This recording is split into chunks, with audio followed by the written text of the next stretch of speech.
सभापति महोदय, पूज्य गुरुजी और गुरुमा वृंद, मोर छोट बड़ भाई और भौणी मैंने आज हूँ पवित्र शिशु दिवस।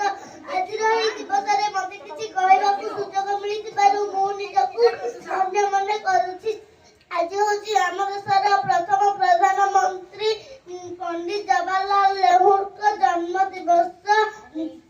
से 1899 मसीहा नवेम्बर मास 14 तारीख आलाहाबाद ठारे जन्म ग्रहण करथिले। तांकर पितांक नाम हला पंडित मोतीलाल नेहरू।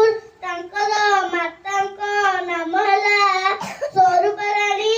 से पिलामानंकु बहुत भल पाउथिले।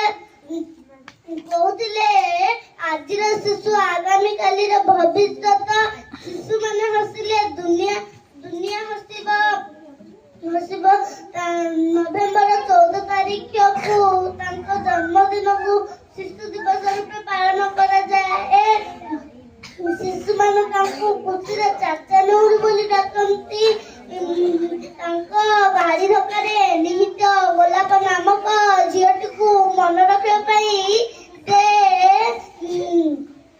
सर्वदा पोशाकरे गोलाप फुलटिए लगाती। 1954 मसीहार कथा। हठात जवाहरलाल नेहरू क्या किसी न कही कुआड़े पलाई गले। समस्त व्यस्त हो पड़े खोजवाक लगे। देखला बेलू से जाई पिलामानक सह पार्क रे खेलुछंती।